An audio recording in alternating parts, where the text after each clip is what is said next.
Hola, bienvenidos a esta sesión número 15 del curso de Políticas de Uso de Suelo y Vivienda que estamos ofreciendo en el Departamento de Estudios Regionales INESER del Centro Universitario de Ciencias Económico-Administrativas CUSEA de la Universidad de Guadalajara.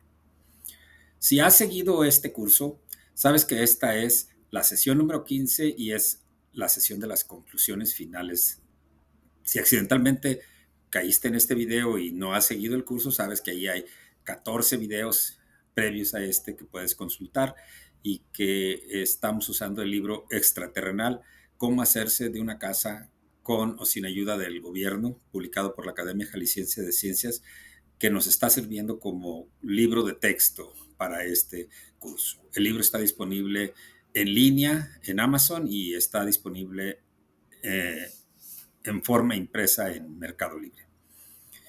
Bien, como esta es la sesión número 15 y queremos dejar claro cuáles son las grandes conclusiones que podemos hacer respecto a los aprendizajes obtenidos en el curso, lo vamos a organizar precisamente por número de sesión. En la sesión número 1, que hemos denominado Suelo y Vivienda como objetivo de política pública, las construcciones discursivas o cómo aprendemos a pensar en la idea de tener una casa o un terreno para vivir, lo que hemos sugerido desde el principio, como uno de los ejes articuladores de este curso, es que todos nosotros en algún momento de nuestra vida aprendimos y seguimos aprendiendo qué es lo que vamos a considerar una buena casa para vivir, qué es lo que vamos a considerar un buen vecindario o incluso un buen país para vivir. Y el tema que hemos usado acá en el curso es que este aprendizaje es socialmente construido. Decimos que es socialmente construido porque tenemos diversas fuentes que nos ayudan a formar nuestro entendimiento más o menos técnico, más o menos popular, más o menos personal sobre lo que representa una buena casa y cómo acceder a ella. ¿Cuáles son las fuentes de aprendizaje que hemos resaltado como los grandes constructores de pensamiento sobre estos temas? Hemos identificado básicamente 4. El primero de ellos es la religión, que es sin duda alguna la principal fuente de construcción discursiva que se desarrolló en las antiguas civilizaciones y sigue ofreciendo hoy día grandes explicaciones que tratan de resolver las preguntas que nos hacen reflexionar sobre por qué tenemos la vivienda que tenemos, por qué vivimos donde vivimos y cómo es que escogimos vivir ahí y el grado de satisfacción que tenemos de nuestro arreglo habitacional. La religión ha servido para muchos propósitos a lo largo de la historia de la humanidad. El primero de ellos, sin duda, es justificar las relaciones existentes entre las condiciones de vida presentes y nuestra historia pasada, pero sobre todo lo que esperamos que ocurra más allá de nuestra vida. Hay una justificación entre tener o no tener, habitar o no habitar y merecer o no merecer un destino presente y futuro. La religión ha servido para justificar, entre otras cosas, la desigualdad en la distribución de la riqueza, el acceso privilegiado a ciertos recursos o la definición de derechos de quién puede hacer qué y quién no puede hacer qué en un espacio habitado. La religión es, por tanto, uno de los principales constructores de discurso sobre acceso a suelo y vivienda. En segundo lugar, tenemos la cultura popular, que está muy cercano a la idea de la religión, pero que abarca otro tipo de fuentes discursivas que tratan de explicar la convivencia humana, los valores comunitarios, el surgimiento de los sentimientos de solidaridad, competencia, envidia, etcétera, que van a ser grandes articuladores o grandes generadores de mecanismos que a su vez van a servir como explicaciones causales sobre los problemas de vivienda que existen en una sociedad. La cultura popular justifica, explica, propone causalidades, sugiere respuestas y legitima decisiones que tienen tanto los individuos como los actores poderosos a nivel personal o el Estado como institución social. La tercera fuente importante es el conocimiento y la técnica. El conocimiento y la técnica en su versión científica, académica, universitaria. Y es una fuente importante de conocimiento porque nos ayuda a explicar los comportamientos humanos. Nos ayuda a entender cómo es que se construyen y se aplican las preferencias en la procuración de bienestar. Nos ayudan a entender cuáles son las limitaciones y las posibilidades que ofrece la racionalidad como principio explicativo de las decisiones que toman las personas para acceder a una casa y vivienda. La ciencia y la técnica nos ayudan a entender también el tipo de relaciones sociales que se establecen, el tipo de arreglos institucionales que se construyen y la gran diversidad de soluciones que las sociedades encuentran y proponen y llevan a cabo para resolver sus necesidades de suelo y vivienda. Desde el punto de vista académico, por tanto, podemos entender desde la racionalidad individual que intenta tener más y mejor vivienda hasta la racionalidad más social, más cultural, que trata de entender cómo es que durante la construcción de discurso y la toma de decisiones sobre suelo y vivienda, también tratamos de forjar relaciones de convivencia humana. También tratamos de lograr objetivos socialmente compartidos.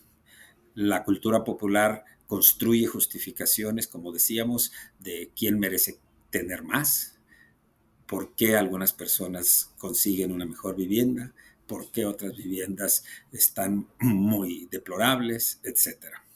La cultura popular construye constantemente nuevas interpretaciones de la condición humana.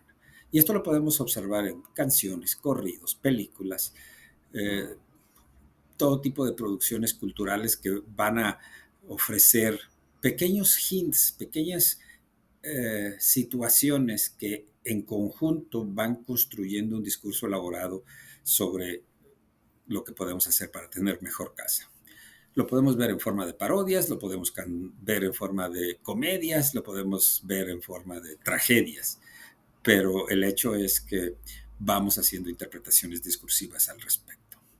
Y finalmente tenemos un cuarto competidor en esta construcción de los discursos sobre cómo aprendemos a pensar en la idea de tener una casa y un terreno para vivir, que es la mercadotecnia inmobiliaria. La mercadotecnia inmobiliaria, una rama particular de la mercadotecnia que tiene como propósito ayudar, sugerir, convencer, manipular, si es necesario, el pensamiento humano al respecto y se usa para construir en la mentalidad de las personas aspiraciones de tener cierto tipo de propiedad en cierto tipo de localización usando cierto tipo de materiales.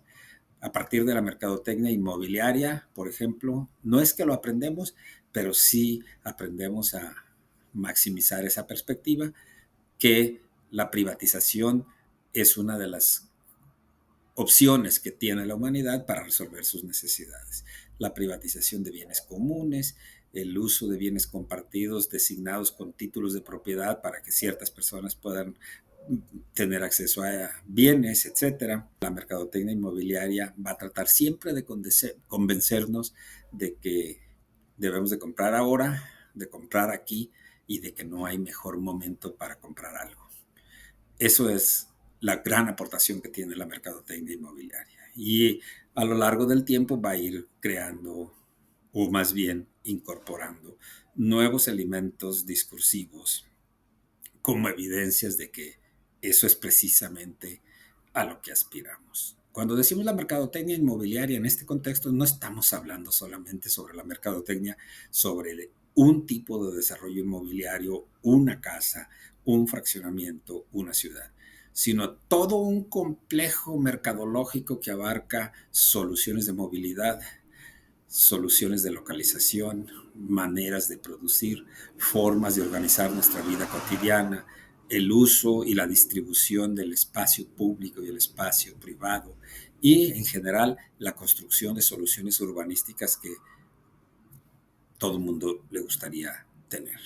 Con estos cuatro elementos formamos esta respuesta mayúscula que sugiere que aprendemos a pensar en la idea de tener una casa o un terreno para vivir y aprendemos a pensar en el tipo de soluciones que necesitamos para resolver los problemas que aquella tarea tiene a partir de una amalgama de conocimientos que procesamos socialmente y que puede ser mayor o menor compartida por distintos grupos sociales y que eventualmente en términos de lo que nos interesa acá, que son las políticas de uso de suelo y vivienda, va a terminar refiriéndose a cuáles son las soluciones de política pública que tienden a favorecerse en una sociedad en un momento determinado. Eso sería, digamos, lo principal que podemos destacar de la primera sesión sobre las construcciones discursivas. En el libro y en la literatura sugerida y en los videos sugeridos hay muchos más elementos para adentrarse a explorar estas nociones del vivir bien y su aplicación en este tema. En el punto número 2, después de haber pasado por esta gran reflexión introductoria, en el curso lo que tratábamos de hacer es adentrarnos a las bases teóricas y culturales de las políticas de uso de suelo y vivienda, que se basan sí en el aprendizaje de la cultura popular y estas fuentes discursivas que manejábamos ahora, pero que van desarrollando aspectos técnicos. En el libro de texto podemos encontrar estos conocimientos mejor desarrollados en los capítulos 1 y 2. Y desde el punto de vista más teórico hay dos temas importantes a discutir aquí. El primero de ellos es qué vamos a entender por políticas públicas de suelo y de vivienda. Y el segundo de ellos es qué conocimientos básicos necesitamos para tratar de entender los comportamientos humanos. Respecto a la primera pregunta, ¿qué vamos a entender como bases teóricas de lo que son las políticas públicas de uso de suelo y vivienda?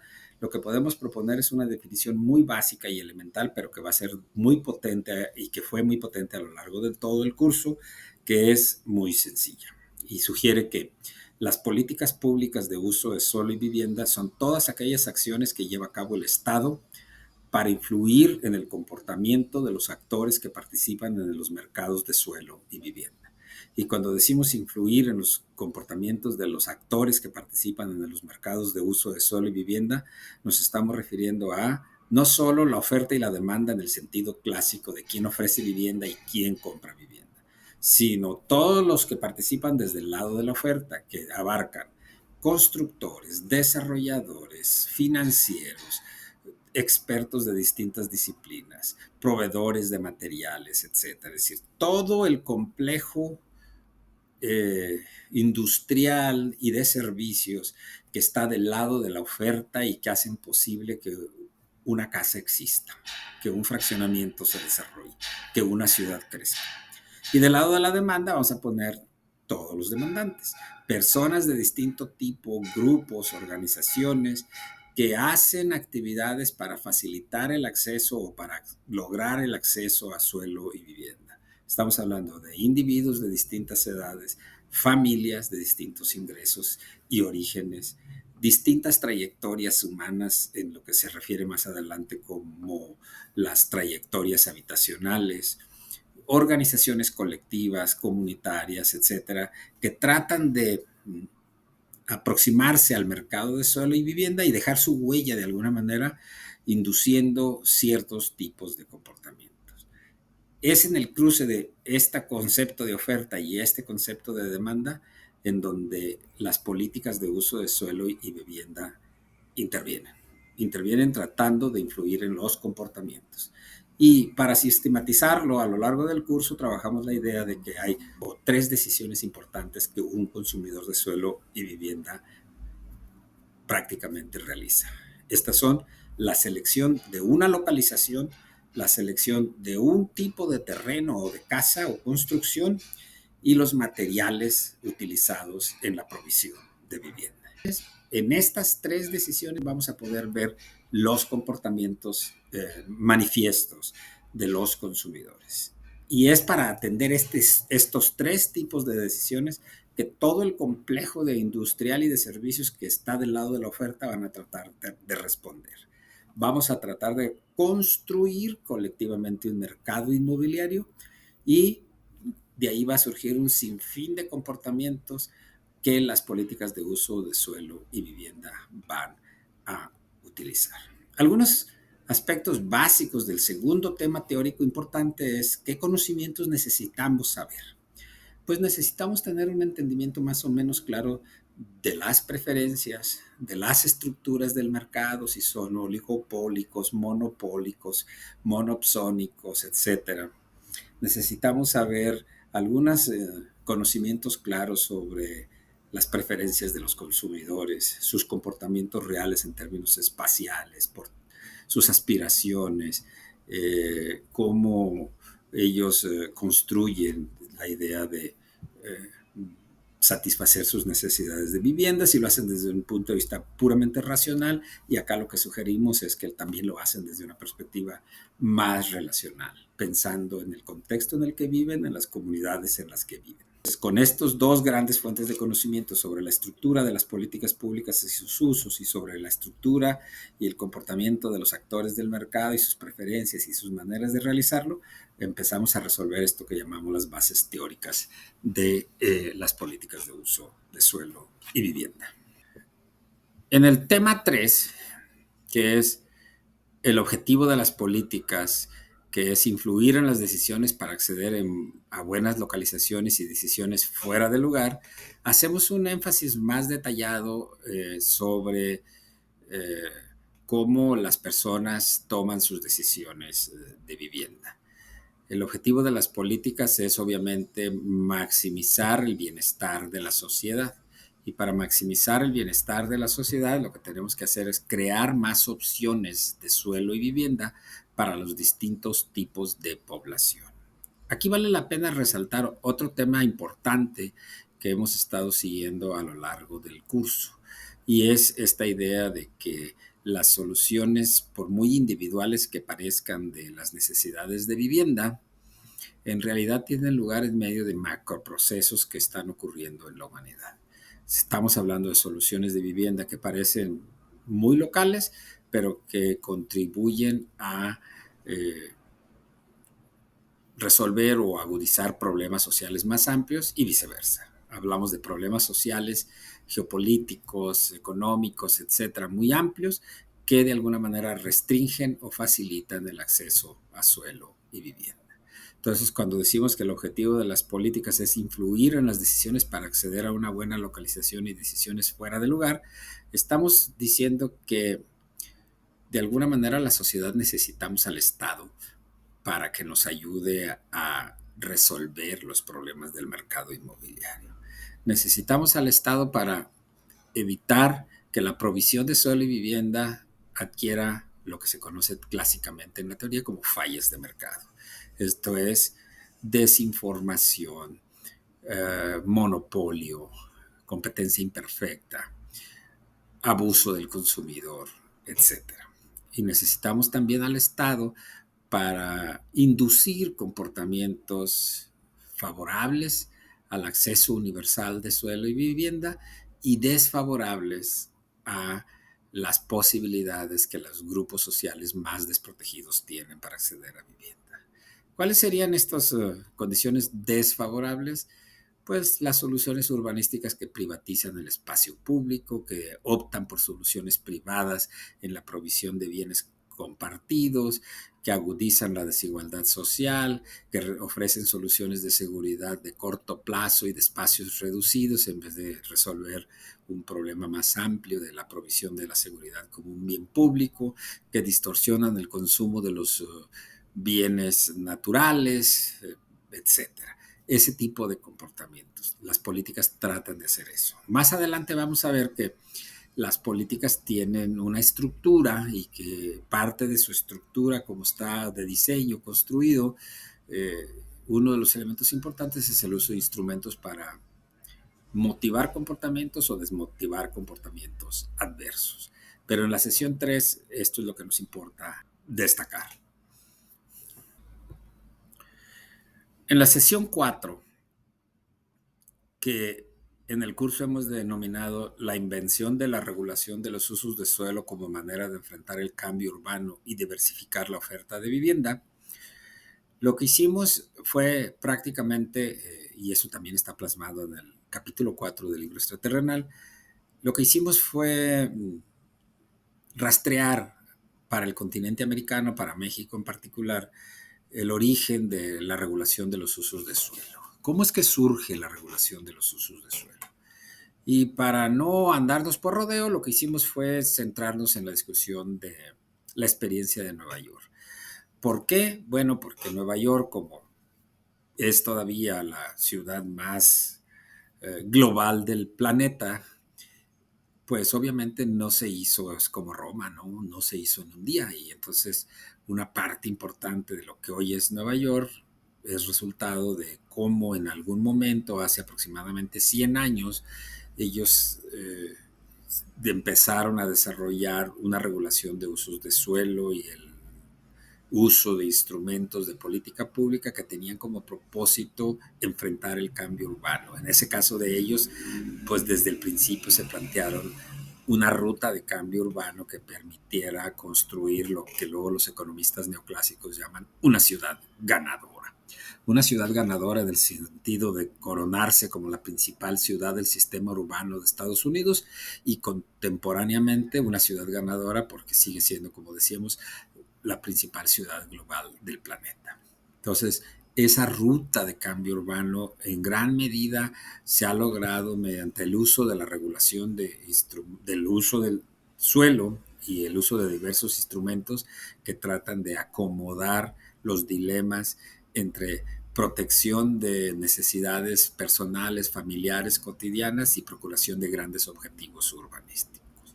La regulación de los usos de suelo es una manera de enfrentar el choque entre externalidades positivas, creación de economías de aglomeración y logro de grandes objetivos urbanos.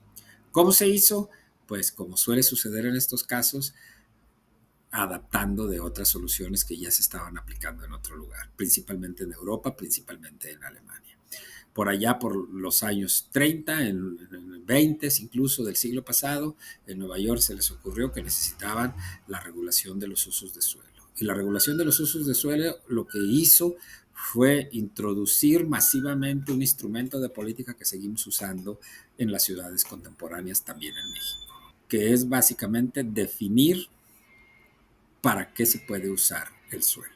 Y de ahí sale una de las máximas que han andado por todo este curso, que es el suelo urbano sirve dependiendo de su localización y dependiendo de lo que la regulación de uso de suelo le permite.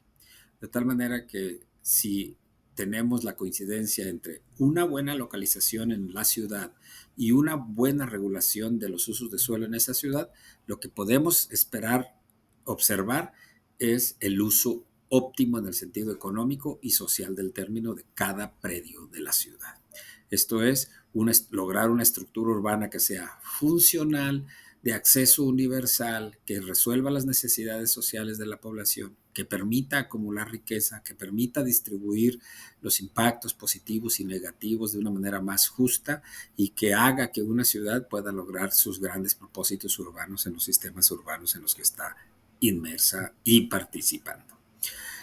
La invención de la regulación se sigue haciendo hoy día tratando de modular las nuevas tendencias en el desarrollo de vivienda, las nuevas bases económicas de las ciudades y tratando de resolver mediante restricciones o sanciones o mediante estímulos y apoyos a ciertos usos de suelo como una manera de aprovechar las oportunidades que ofrece el mercado inmobiliario en particular y la globalización económica.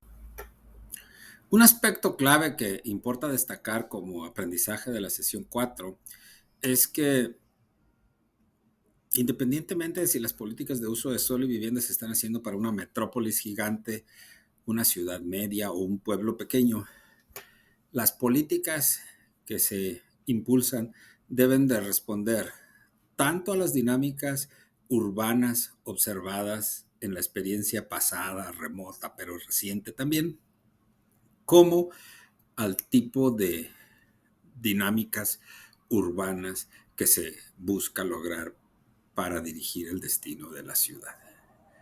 Es una conciliación entre la trayectoria urbanística, las trayectorias habitacionales de los habitantes de la ciudad y el futuro urbanístico que se busca lograr en esa ciudad. La zonificación y los demás instrumentos de política que se utilizan en cada lugar deben de tratar de conciliar pasado, presente y futuro. Para esto se hacen múltiples ejercicios en los que debe de involucrarse a la población. Solamente involucrando a la población, estudiando sus preferencias, analizando sus necesidades, entendiendo sus trayectorias, entendiendo sus formas de participación colectiva, procesando de manera adecuada las relaciones de confianza que ocurren en los distintos grupos sociales y entre la sociedad y el Estado, podemos avanzar hacia el diseño de instrumentos que son verdaderamente aplicables. A menudo nos han preguntado ya en el campo más profesional, ¿cómo le hacemos para pensar en planes urbanos que puedan llevarse a cabo y tratar de resolver realmente los problemas? Y esa es la manera como lo hacemos. Lo hacemos consultando a la ciudadanía, combinando el conocimiento popular con el conocimiento técnico y las buenas experiencias observadas a nivel nacional, regional o mundial, y tratando de conciliar los objetivos colectivos con los objetivos personales. Siempre existen maneras de construir consensos si nos damos el tiempo suficiente para dialogar lo que a todos nos interesa. Esa es una lección importante que debemos de tomar en cuenta como aprendizaje en la sesión 4. En esta sesión, por ejemplo, estudiando la situación de Nueva York, aprendimos que un instrumento que casi nunca queremos utilizar muy bien es el de transferencia de derechos de desarrollo, que ayuda a lograr al mismo tiempo objetivos de mercado y objetivos de protección de bienes valiosos, sean estos ambientales, patrimoniales, culturales, etc.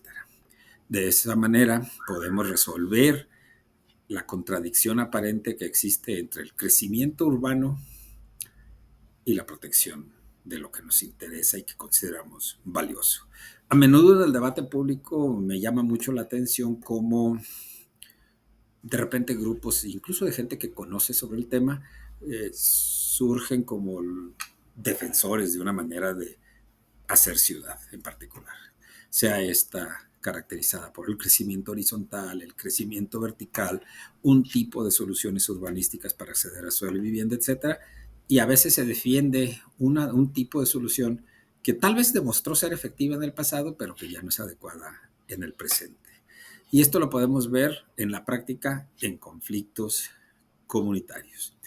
Para eso, la literatura en urbanismo tiene todo un campo de estudios que se llaman los conflictos de tipo NIMBY, por sus siglas en inglés, que es Not in My Backyard. Es decir, soluciones en donde personas que habitan un lugar se oponen a cambios en dicho lugar sin tomar en cuenta que lo que ocurre en el contexto, en el barrio, la calle, la cuadra o incluso la ciudad en la que viven, depende de variaciones contextuales mucho más amplias que son imposibles de detener desde la comunidad, desde la cuadra, desde el barrio o incluso desde la ciudad.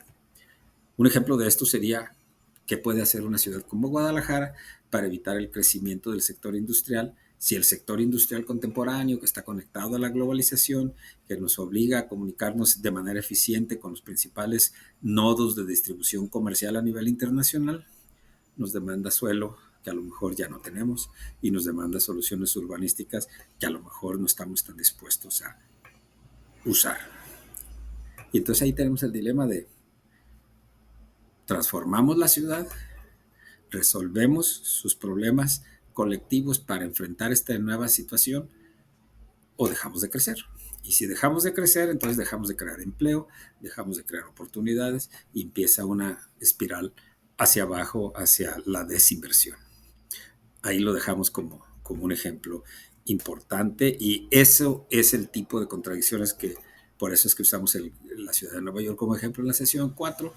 Ese es el tipo de situaciones que la ciudad de Nueva York ha resuelto bastante bien al juzgar por algunos resultados o bastante mal a juzgar por algunas otras evidencias sobre desigualdad, hacinamiento, desaseo, caída de la calidad de su infraestructura, etc. La ciudad se está haciendo siempre y lo que necesitamos es soluciones que nos ayuden a resolver los problemas actuales pensando en el futuro. En la sesión 5, lo que hicimos es llevar este argumento sobre las políticas de regulación de uso de suelo a un sentido más amplio. Y para ello acudimos a una forma de planificación impulsada desde Francia y le llamamos el uso de políticas de ordenamiento del territorio como estrategia de desarrollo nacional, regional y local. ¿Qué es lo que hicimos? Es centrarnos en la regulación del suelo, pero en el sentido más amplio, es decir, fuera de los centros de población. Y para ello, pues discutimos este problema que tienen los países y que son el resultado de cómo funciona el mercado, y no solo inmobiliario, sino de producción de bienes y servicios en general, que suele suceder de manera polarizada. Todos los franceses se plantearon este problema al ver que el crecimiento económico, demográfico del país se estaba concentrando en París y entonces ellos se preguntaron qué se puede hacer para impulsar otros lugares, otras regiones del país. ¿Cómo le hacemos para lograr un ordenamiento del territorio equilibrado? Equilibrado significa que existan oportunidades de crecimiento en otros lugares. Y la solución concreta que surgió de ese tipo de política es el ordenamiento del territorio, un instrumento de política que hace unas cosas muy parecidas a las regulaciones de uso de suelo observadas en los planes urbanos, en los planes de centro de población, pero lo lleva a una escala mayor. Y el propósito acá era identificar en dónde es que podemos crear polos de desarrollo.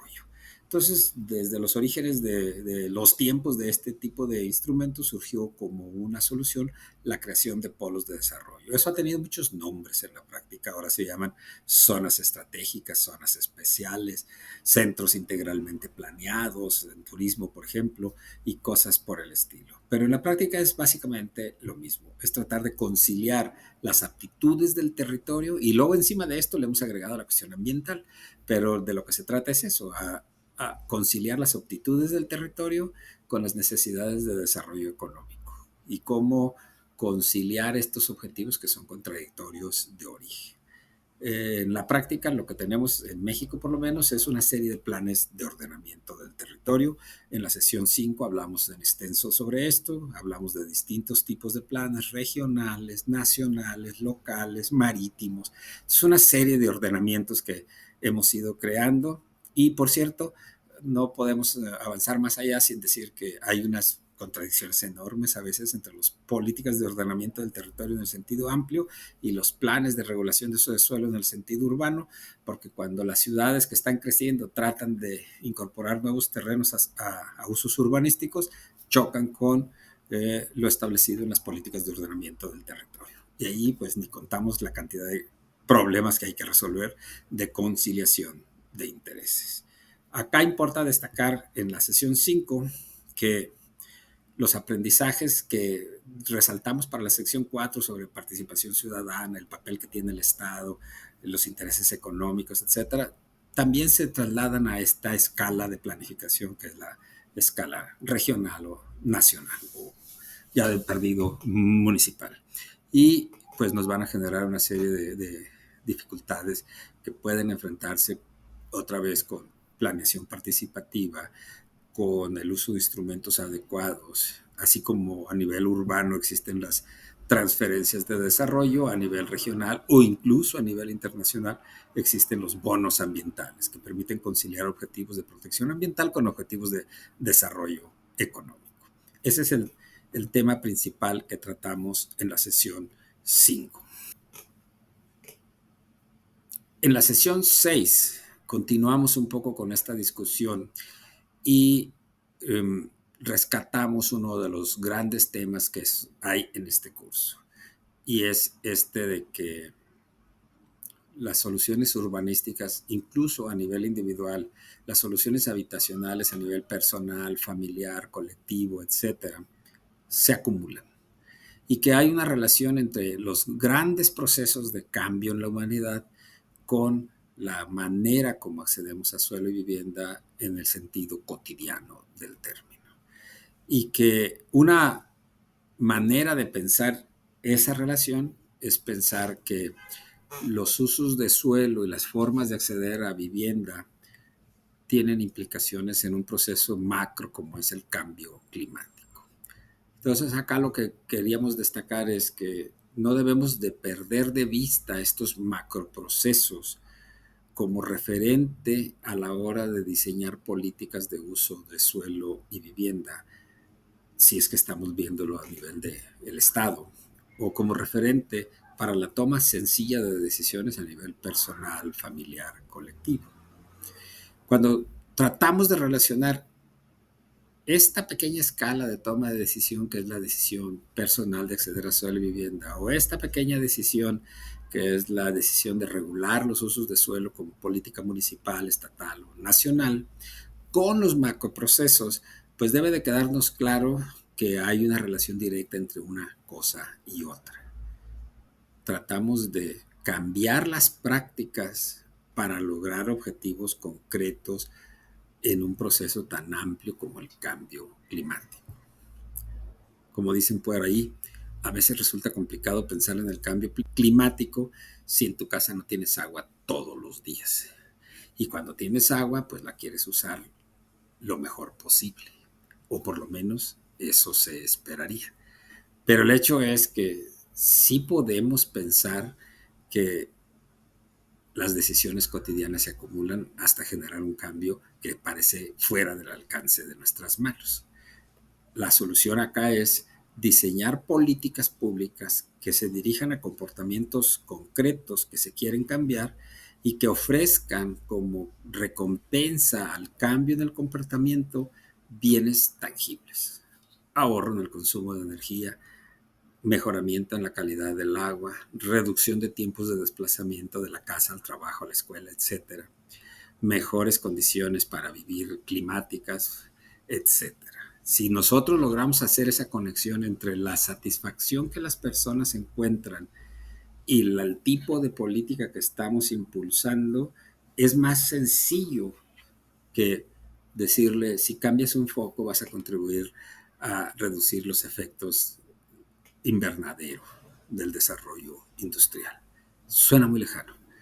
Un gran paso que se puede dar ahí es construir con la ciudadanía cuáles son las preocupaciones que ellos tienen respecto a su existencia cotidiana y transformar eso en una orientación discursiva hacia la procuración de metas que ayuden a resolver los problemas de cambio climático. Hacer viviendas con materiales locales, depender menos del consumo de energías que tienen efectos en la capa de ozono, construir con materiales sustentables, etcétera, son soluciones que se pueden hacer en este sentido. Y luego, recuperando de las sesiones anteriores, regulando los usos de suelo para evitar que las personas terminen viviendo en situaciones de vulnerabilidad ante el cambio climático o que contribuyen a agudizar las vulnerabilidades urbanas y humanas que existen por malas decisiones de localización o tipo de vivienda construida. Una tarea importante a lo largo del curso fue vincular las decisiones personales y familiares a la procuración de grandes objetivos de políticas de uso de suelo y vivienda y logro de grandes metas sociales como esta de lograr justicia social, seguridad, combatir el cambio climático. Y en la sesión 7, que es con la que inauguramos un gran apartado del curso que se llama Reflexiones teóricas y prácticas sobre las decisiones individuales y los objetivos colectivos en materia de uso de suelo y vivienda, lo que propusimos en la sesión 7 es que tenemos que reflexionar que hay una relación muy directa entre el valor de uso y el valor de cambio de los bienes inmuebles y la localización en donde se encuentran y el tipo de materiales que podemos utilizar. Esta sesión 7, que le llamamos problemas con los valores de la propiedad y el uso excesivo de mármol, tiene un sentido metafórico para sugerir que si consideramos cómo se construye el valor de uso y cómo se construye el valor de cambio de una propiedad, tenemos que pensar que debe de haber una correspondencia, una cierta coherencia entre el tipo de materiales, el tipo de vivienda que se le mete a una propiedad y el valor que ésta va a tener en el mercado. Y para reflexionar sobre este tema, pues lo que hacemos es pensar en la situación de construir una vivienda o remodelar una vivienda o vender una vivienda y no salir perdiendo en dichos esfuerzos. Una manera de pensarlo muy sencilla es qué tan viable es comprar una vivienda usada o tener una vivienda y remodelarla para ponerla en el mercado. Y la pregunta que nos tenemos que hacer ahí es muy simple. ¿Cuánto le debo de invertir en remodelar la vivienda y a qué precio la voy a vender en el mercado? Porque si no hacemos esto, podemos correr el riesgo, y por eso la idea del uso excesivo de mármol, podemos caer en el problema de que le invertimos demasiado a la vivienda, pero cuando la ponemos en el mercado nadie quiere pagar por ella. Y no quiere pagar por ella no porque los materiales no sean apetecibles en el mercado, sino porque ya están pegados en la casa y en vez de ganar pierden valor porque el barrio no sostiene esto. Esto nos lleva a que tengamos siempre presente un concepto clave que se usa acá en las políticas de uso de suelo y vivienda y en las políticas inmobiliarias y en los criterios empresariales para invertir, que es la plusvalía. Y la plusvalía urbana es lo que beneficia a una propiedad o al propietario de una finca o de un terreno sin que el dicho propietario haga prácticamente nada al respecto. Es decir, la plusvalía es un resultado de las externalidades positivas por las decisiones que otros toman, incluyendo las acciones de inversión que realiza el Estado. Si todos invierten alrededor de nuestra casa y nosotros no le invertimos gran cosa, nuestra casa sube de valor aunque no le hayamos invertido gran cosa. Pero si al revés, si nosotros en un barrio deprimido le invertimos muchísimo dinero a nuestra casa, pues generamos un efecto positivo, no muy grande, pero lo que sí es seguro es que vamos a perder mucho dinero porque la propiedad no va a poderse vender al precio que nos gustaría. Y nosotros podemos decir con justa razón, sí, pero este es el lugar donde yo quiero vivir y por eso le invierto lo que le estoy invirtiendo, dado que lo puedo hacer. Ah, sí, bueno, eso es cierto, pero entonces no debemos de perder la perspectiva de que lo que estamos haciendo ahí es privilegiando el valor de uso, no el valor de cambio. Conciliar valor de uso y conciliar valor de cambio es algo que es importante y por eso lo resaltamos y le dedicamos una sesión al curso, porque gran parte del comportamiento del sector inmobiliario tiene que ver con esa pequeña dificultad, cómo personas están dispuestas a invertir mucho dinero en propiedades que tal vez no deberían, cómo personas están dispuestas a invertir mucho dinero en soluciones urbanísticas que solo les resuelven muy parcialmente el problema. El mejor ejemplo que existe de esto es tanto que se invierte en seguridad privada, en cotos, en cámaras, en etcétera, etcétera, que no necesariamente podemos tener en toda la ciudad. Entonces la privatización de seguridad termina convirtiéndose en una especie de desperdicio de recursos para defender un bien que es de naturaleza pública y que en el esfuerzo de privatizarlo estamos invirtiendo demasiado sin que ello resuelva en el sentido agregado el problema de inseguridad. Para profundizar más en este tema, pues tenemos una sesión particular que es la sesión 8, que le llamamos seguridad, habitabilidad, calidad de vivienda en ciudades y regiones. Allí usamos como referente el capítulo 9 y discutimos muchas evidencias que sugieren que la privatización de la seguridad, si bien ayuda a vender mejor ciertas ofertas de vivienda y de suelo, no resuelven realmente los problemas de inseguridad en un país. Y al mismo tiempo tenemos, por lo menos en ciudades mexicanas, cada vez más frecuente el uso de soluciones privadas de seguridad, el uso de tecnologías para ofrecer seguridad privada, patrullas, vigilancia, atención, cotos privados, etcétera. Y al mismo tiempo tenemos eso y una gran criminalidad. Y entonces acá lo que decimos es, bueno, estamos tirando recursos privados y estamos escatimando recursos públicos para ese fin. Hay una solución de aparente divorcio entre objetivos públicos y privados. Decimos en el video correspondiente a la sesión 8 que todas las personas prefieren a las ciudades seguras, lo cual seguro es así, valga la redundancia. El problema es cómo le hacemos para lograr ese objetivo. Y lo que hemos hecho hasta la fecha, y por lo menos en las últimas 3, 4 décadas, es insistir en la privatización de la seguridad. Y eso no ha sido evidentemente la solución. No importa qué tan seguro es tu coto, un día vas a tener que salir de él. Y lo más probable es que sea más pronto de lo que nos imaginamos. Y entonces estamos expuestos, a nivel agregado estamos expuestos. Si logramos momentos, espacios, islotes de seguridad, pero logramos todo un tejido urbano, todo un tejido inmobiliario que se encuentra a expensas de la criminalidad. Con eso llegamos ahí a al fin de la parte 4 y arrancamos una parte 5 que se llama La gran utopía tecnológica y la toma de decisiones en materia de suelo y vivienda en un contexto global. Esta sesión la hemos organizado en nomás una parte, que es mapas y otras aplicaciones para todo tipo de decisiones. Y lo que hicimos en la sesión 9, con los capítulos 10 y 11 del libro extraterrenal, fue hacer una discusión sobre cómo la construcción de mapas y el uso de aplicaciones ha sido utilizado históricamente para organizar cómo funcionan los mercados inmobiliarios, cómo se organiza el Estado sobre el territorio, etcétera, y ha sido usada con el objetivo de preservar relaciones de poder. Y una de las cosas que destacamos en esta sesión fue la aparente transición o evidente transición, deberíamos de decir, del derecho a hacer mapas y soluciones tecnológicas, cómo se ha ido trasladando del ámbito público al privado.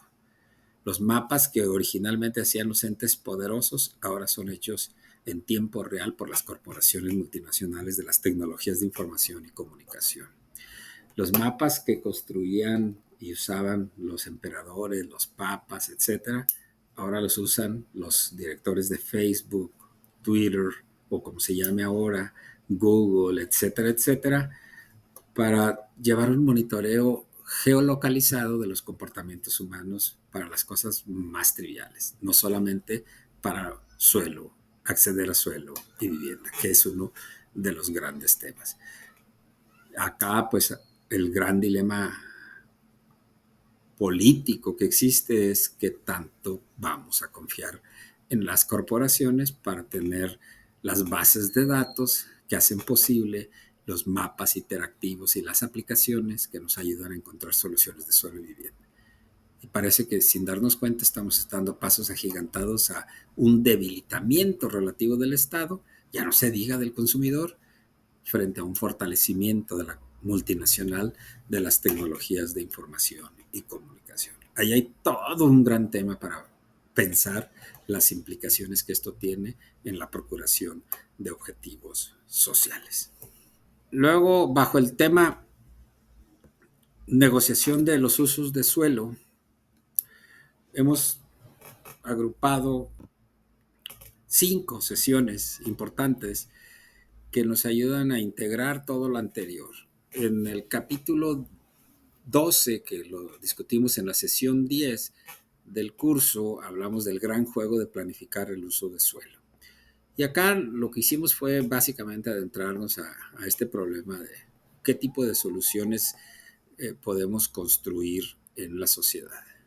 Soluciones más de tipo eficiencia de Pareto, en donde no se concibe la adopción de una opción que tenga efectos perversos para por lo menos alguien, o soluciones de tipo Kaldor-Hicks, que es algo bastante teórico, en las que sí se pueden tener opciones de acceso a suelo y vivienda que a lo mejor salen perjudicando a por lo menos a alguien.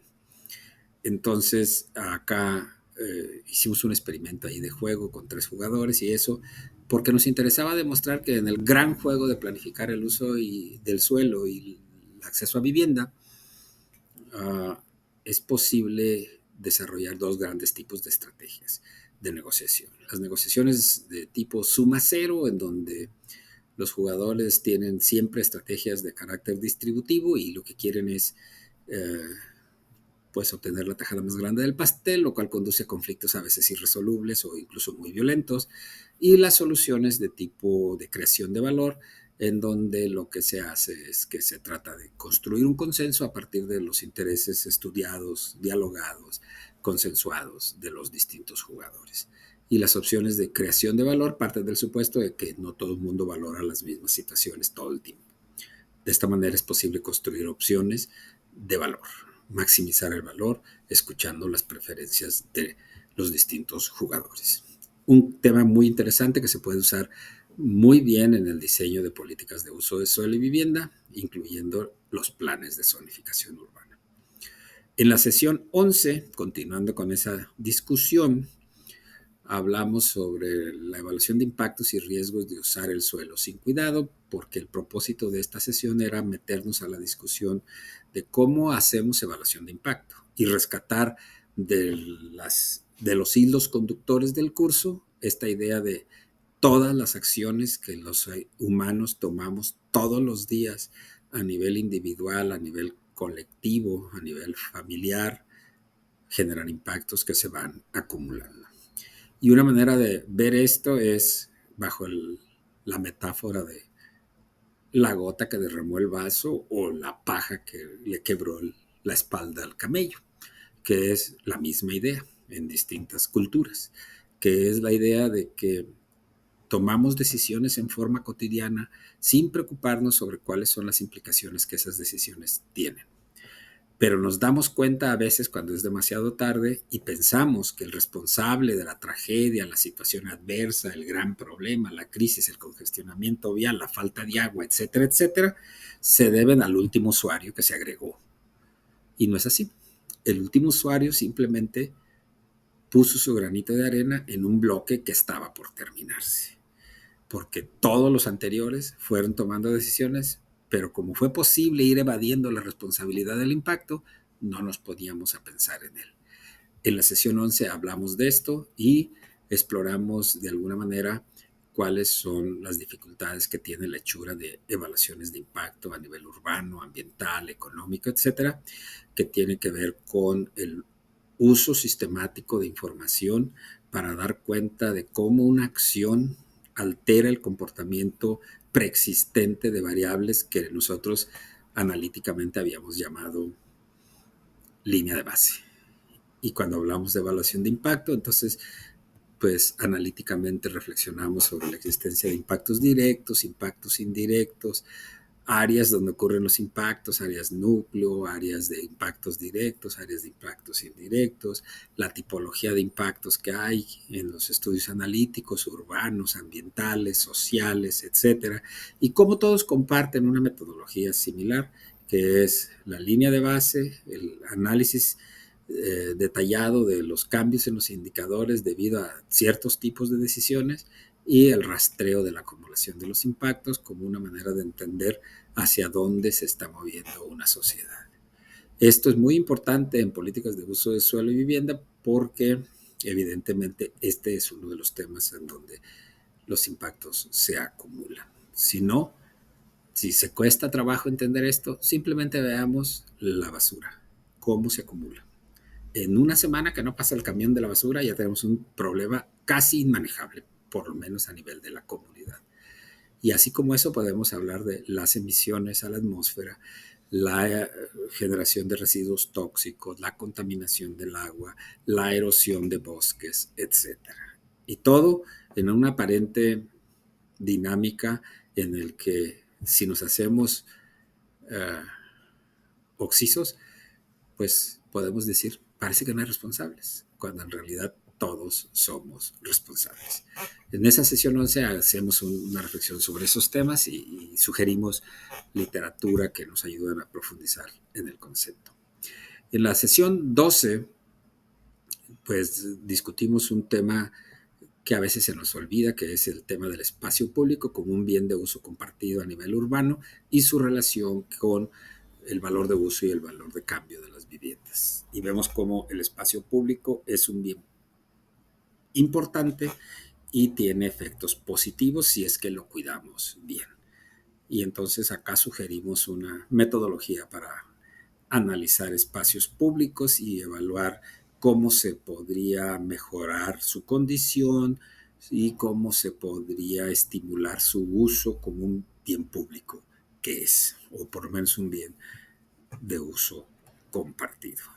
Hicimos un ejercicio al respecto, hicimos un trabajo de campo, mandamos a evaluar un parque y a partir de los hallazgos exploramos resultados. Es un ejercicio que se puede hacer en distintas escalas y cada quien por su cuenta.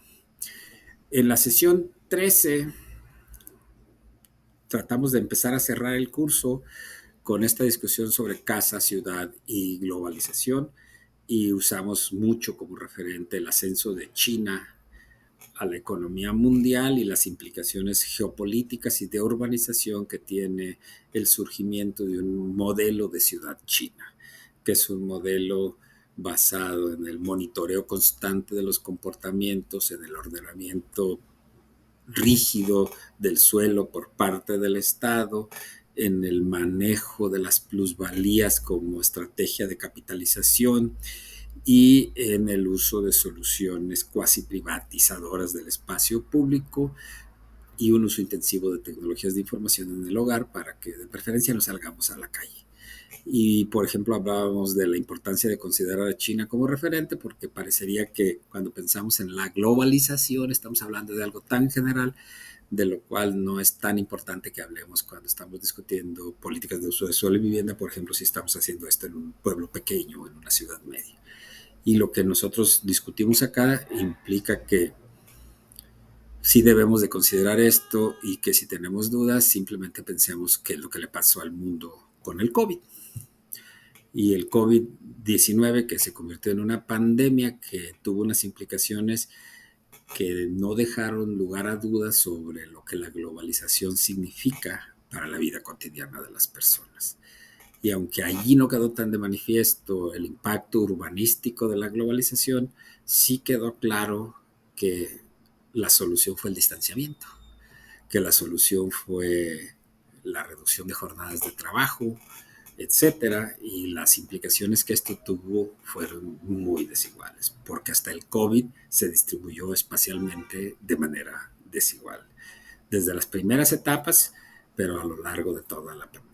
Y el tipo de soluciones que de repente se sugerían, pues que eran imposibles en ciertos barrios de la ciudad. Cosas tan sencillas como lávese las manos con frecuencia, y no le puedes decir eso a alguien que vive en una colonia que no tiene agua. Acá en Casa, Ciudad y Globalización, simplemente quisimos destacar la importancia que tiene pensar lo que hacemos con nuestra casa, lo que hacemos con nuestra ciudad y lo que ocurre con el proceso de globalización o viceversa. Finalmente, en el capítulo 16, en la sesión 14, que fue la sesión anterior a esta, hablamos de la invención de la herencia y sus efectos en la procuración de justicia social y urbana. Y dijimos que hablar de las políticas de regulación de la herencia es importante en un curso como este, porque la regulación de la herencia es la regulación de los conflictos sociales, es la regulación del acceso directo al suelo y a la vivienda, y es la regulación de cosas que podríamos hacer para cambiar los efectos que tiene la herencia en la procuración de objetivos sociales, como disminuir la desigualdad social, disminuir la vulnerabilidad urbana, etcétera, etcétera. Y estuvimos hablando un poco sobre algunos eventos que han asociados a la herencia que han sido perversos para este tipo de objetivos sociales. Entre ellos, por ejemplo, como la distribución de la riqueza originariamente en un momento dado tiende a reproducirse vía la herencia o incluso agudizarse la desigualdad y genera problemas severos de acceso a suelo y vivienda. Dijimos que era importante poner atención a las distintas modalidades de trasladar la herencia, que era importante el uso de, dado que ya inventamos las instituciones que regulen la herencia, dijimos que era importante hacer testamento porque de esta manera queda mayor claridad a quién le corresponde lo que son los excedentes de la generación anterior. Y dijimos que esto era importante porque si no se hace, dado que ya existen las instituciones, adjudicar los intestados se convierte en una pesadilla familiar, personal y urbanística que nos gustaría evitar. Y ya estando en eso, también hablamos de este vicio de querer dejar la huella en la ciudad por parte de políticos o grandes inversionistas y cómo se ha ido reflejando incluso en la hechura de proyectos que se apropian del patrimonio construido para generar íconos urbanísticos que en realidad para lo único que sirven es para sacarse una foto y subirla en el Facebook, ¿no? Como una escultura espectacular que objetivamente no sirve para nada y que tiene un valor artístico por lo menos controvertido. Entonces hablamos también de eso, porque si una persona quiere heredar a su familia su riqueza, los políticos quieren heredar a la ciudad su nombre, su influencia, su poder, su gusto. Y esto se ha hecho históricamente. Y entonces de esta manera llegamos a esta sesión 15, en la que simplemente podemos concluir diciendo que no debemos olvidarnos que las políticas públicas de uso de suelo y vivienda tienen diseños que se siguen y que el diseño de estas políticas es importante, porque en los diseños podemos distinguir la población objetivo a la que van dirigidos, el problema que quieren resolver, las estructuras de implementación que se están pensando para echar a andar la política, los instrumentos de política que se van a utilizar y qué consecuencias podríamos esperar o no de utilizar este tipo de instrumentos. Necesitamos conocer muy bien los diseños de política porque nos afectan en nuestra vida cotidiana, porque resuelven para dónde gana una ciudad y porque imponen tendencias en el acceso a suelo y vivienda. Y si trabajamos en el gobierno, en un tema involucrado con esto, pues entender muy bien que los diseños de política tienen todos estos elementos nos ayuda a pensar en políticas más sensatas, mejor estructuradas, más coherentes, pero sobre todo nos ayudan a pensar que una vez que hemos definido los objetivos de política, si no resolvemos los instrumentos necesarios para llegar a ellos, es como si no hubiéramos hecho el plan. Y lo que sí vamos a tener al final son ciertos resultados. Aunque la política como tal haya estado pésimamente diseñada, algo va a resultar. Y acá lo que nos interesa resaltar es que no deberíamos de jugar a los dados con las políticas de suelo y vivienda, sino que deberíamos de hacer procedimientos estructurados, conscientes, técnicamente bien hechos y dirigidos a resolver realmente los problemas que la sociedad tiene. Con esto cerramos nuestro curso. Espero que se interesen en él y se lo platiquen a sus conocidos y que en el futuro se acuerden de los aprendizajes que se lograron acá y que no olvidemos que no importa dónde estemos, hay cosas que no debemos hacer en materia de suelo y vivienda. No debemos escoger una localización nomás porque está de moda. No debemos comprar una casa nomás porque las amenidades y la mercadotecnia inmobiliaria nos dicen que no podemos quedarnos fuera de ese gran proyecto, así nada más. Debemos de pensar no solamente en las necesidades personales, sino en las necesidades familiares, colectivas, etcétera. No debemos tomar decisiones a lo tonto sobre los materiales a utilizar, el tipo de casa que realmente necesitamos. Y si estamos en la política, no debemos de sumarnos a la corrupción que hace que el acceso a suelo y vivienda no se resuelva de la mejor manera posible, dada nuestra frontera de posibilidades sociales. Ahí lo vamos a dejar. Gracias. Y por supuesto no podríamos cerrar esta presentación y este curso sin recordarles que el libro está disponible en Amazon en su versión digital y en Mercado Libre en su versión impresa y que se puede consultar públicamente en las bibliotecas del CUSEA, el CUBAYES y el CUAD de la Universidad de Guadalajara y en la Biblioteca Pública Municipal de Pihuamo.